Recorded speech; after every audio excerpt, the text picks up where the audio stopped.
Warning. The following may contain concepts, ideas, and/or reflections unique in nature and not yet approved by government and/or corporate entities. This content is for entertainment purposes only and is not intended to stimulate further reflection or to perpetuate additional discourse beyond the scope already outlined by institutional curriculum.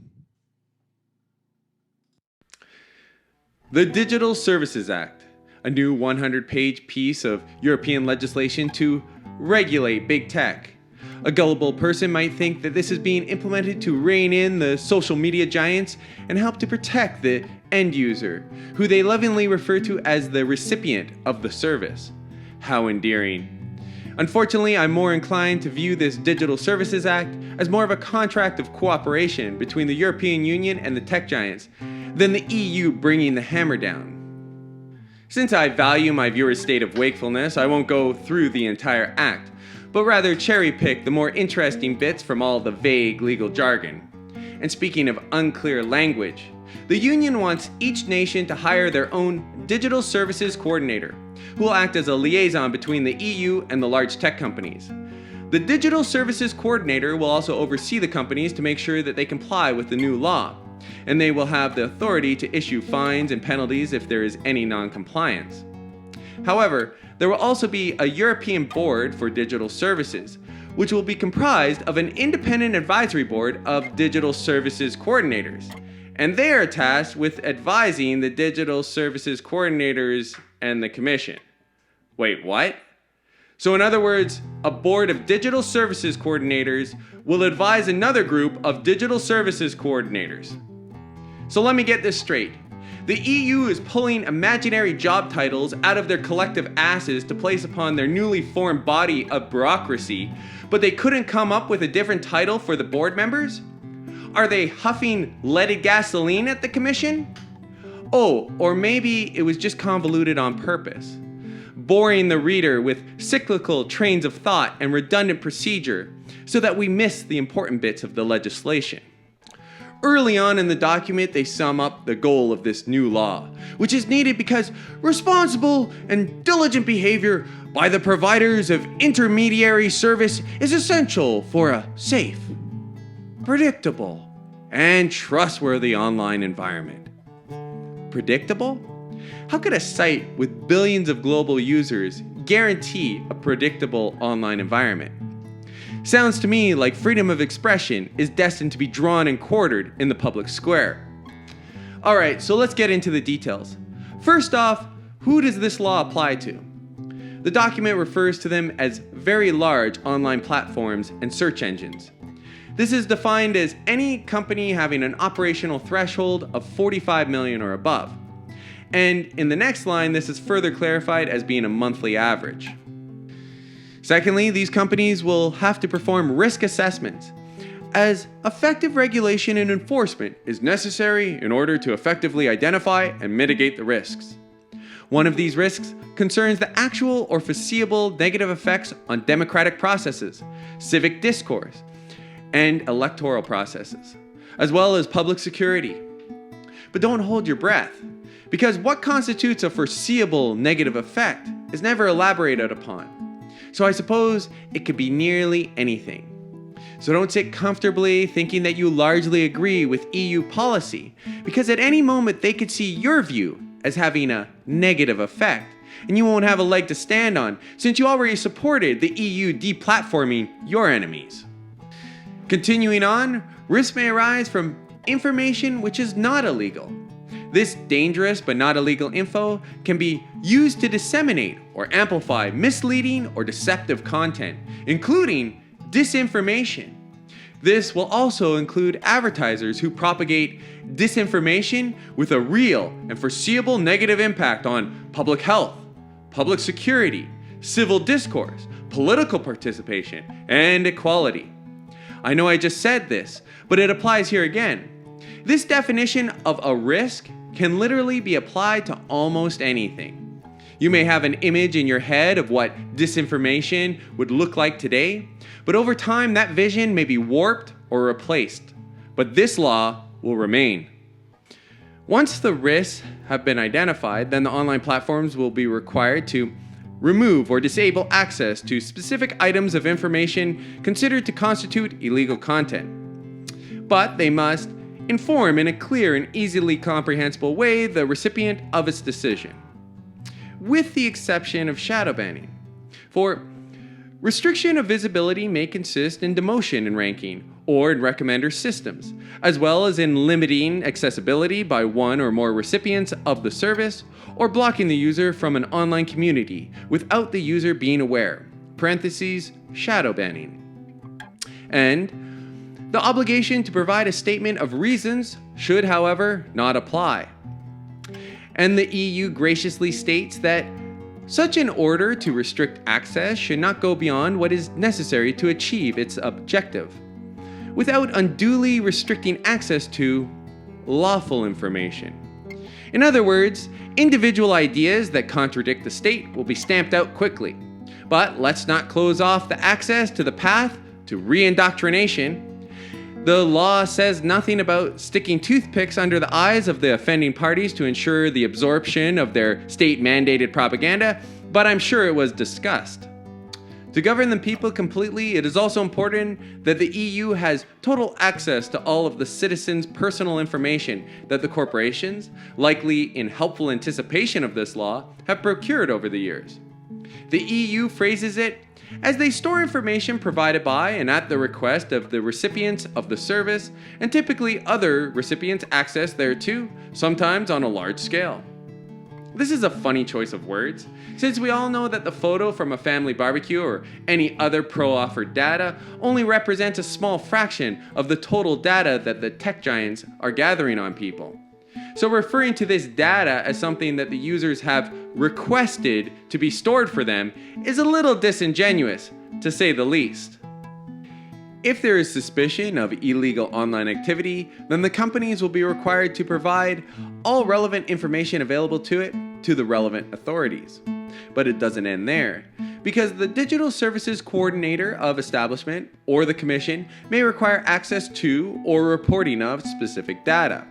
Additionally, the Commission should have access to any relevant documents, data, and information necessary to open and conduct investigations and to monitor the compliance with the relevant obligations laid down in this regulation.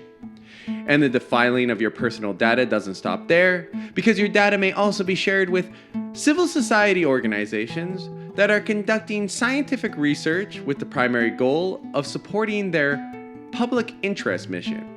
Yet another vague demarcation, which opens the door for any data-famished nonprofit organization to gorge themselves at the trough of users' personal info, because the citizenry beseech the internet moguls to unburden themselves of their private data. I'm so happy that the EU did not decide to restrict big tech on their egregious data collection, but instead opted for passing around our data like a bowl of rice at a Chinese sweatshop. About now, you may be thinking that with all of this censorship and data sharing that the system will begin to get bogged down. But they have already thought of this, and to speed up the process, they will incorporate third-party help. As such, independent experts will hold the platforms and search engines accountable through independent auditing. And then the audit report should be transmitted to the Digital Services Coordinator of Establishment, the Commission, and the Board. On top of independent auditors, there will also be independent flaggers of illegal content. Remember, still undefined. And trusted flagger status should be awarded by the Digital Services Coordinator of the member state. The task of independent auditor and trusted flagger cannot be given to an individual, but rather to an organization and/or company. And this is about all they want you to know. I guess with all of the private personal data that they've been swapping around from big tech to the EU, and with all the free speech that they have trampled upon, they're completely worn out and have no more energy to spare to provide the general population with any transparency on the subject. As George Carlin said, "It's a big club, and you ain't in it." This law will also supersede national jurisdiction, with the EU having the final say on censorship. For the Commission should have strong investigative and enforcement powers to allow it to investigate, enforce, and monitor compliance with the rules laid down in the regulation. And once it has initiated proceedings, member states should no longer have the ability to do so. Also, when a national court rules on a matter which is already the subject matter of a decision adopted by the Commission under this regulation, that national court shall not take any decision which runs counter to that Commission decision. Since the Western world essentially shares the internet space, with a free flow of information from Europe to Australia, the Americas, and beyond, the EU Commission will, in effect, control what is permissible content for the majority of the free world. Since I highly doubt that big tech will go through the extra effort to censor content differently for a European user base than, let's say, an American one. In other words, this new EU law doesn't claim to transcend the First Amendment of the United States, but in practical application, the EU Commission could control what content is available to an American audience, as simply as a matter of consequence, even if the US doesn't adopt similar laws themselves. So what happens if a company with a 45 million plus user base does not conform to everything listed above? Well, first, the Digital Services Coordinator can request that the competent judicial authority of its member states order the temporary restriction of access of recipients of the service.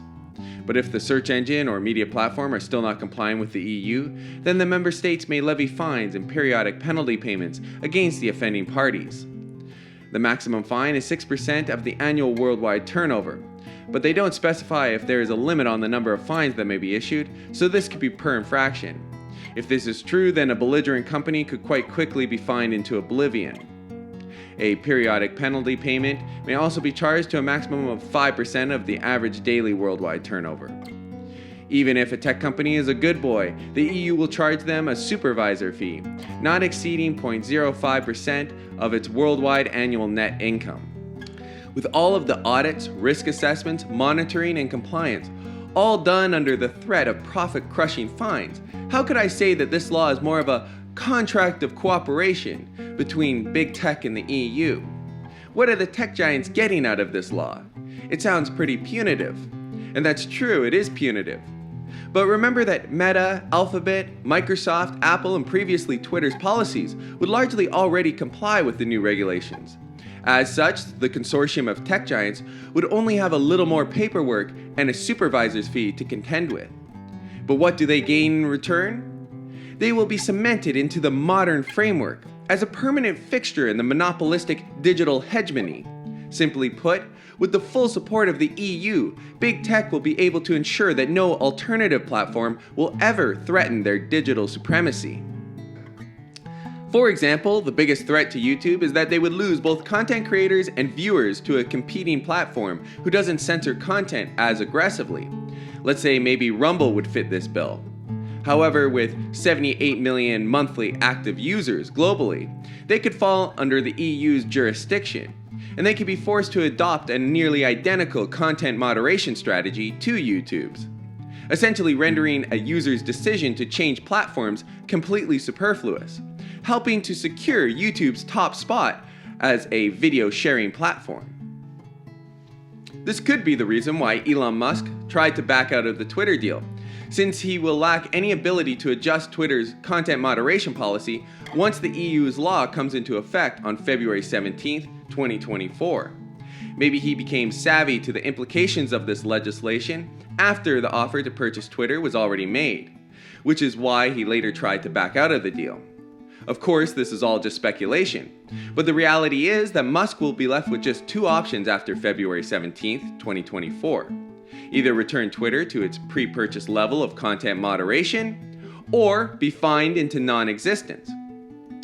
Or perhaps Musk knew exactly what he was doing, and the pretense for purchasing Twitter to convert it to a free speech platform was a hollow promise, which he knew he would never be able to deliver on, making it yet another PR stunt to join all of Elon's others, from colonizing Mars to the Neuralink to the Hyperloop to overselling Tesla products.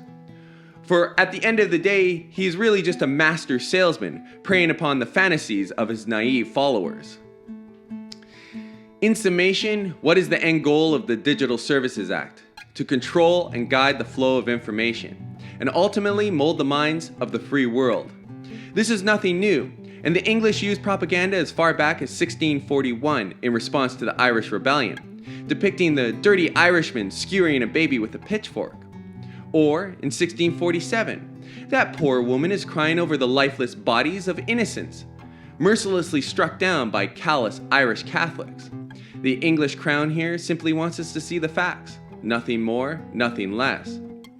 In 1713, true Protestant religion was plainly vexed by the errors, damnable doctrines, and cruel massacres of bloody papalists, aka Catholics. I'm certain that the Protestant crown was only concerned with the truth here. The final one is a little more light-hearted. In 1784, an impartial cartoonist depicts the Irish patriot with a torch in one hand and a demon on his shoulder.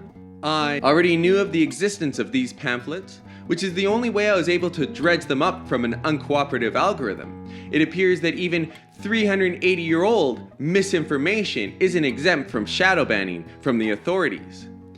He who controls the past controls the future. He who controls the present controls the past. So if controlling the citizenry's minds is a centuries-old tradition, then why make a big deal about internet censorship? Well, firstly, I don't support the notion that the lies of the past justify the lies of the present. And secondly, this form of information control is more heinous because of the scope of the internet. It is global. Even in the golden age of television, the programming was still regional. And if you didn't like the culture of your birth, you could always seek to migrate to another nation more in line with your beliefs. But now the differences between nations is fading. And it is no wonder, because we're all absorbing the same content, watching the same movies, and engaging on the same forums. In one more generation, diversity of thought will be a thing of the past, and national borders will simply be barriers of freedom of movement than representing the boundaries of distinctive cultures. Remember, the rulers of the global internet are bent on boiling down the varied cultures of the world into a homogenized blob of humanity, for it is the only way to make the global internet into a safe, predictable, and trustworthy online environment. Over the past decade, we have seen a diverse collection of digital platforms, all consolidated under a handful of corporations. And with the Digital Services Act, we may assume that this hegemonic structure will only be ratified further. The free market is dead, free speech is dead, and democracy is dead. But authoritarianism is alive and well, so we haven't lost everything. And by the time your brain is cognizant that your body is enslaved, you will find that they have already cut out your tongue, and your enunciation will be limited to a series of moans and groans as you trudge through your mindless productivity. I understand that this is not uplifting, but closing your eyes through a rainstorm won't keep you dry.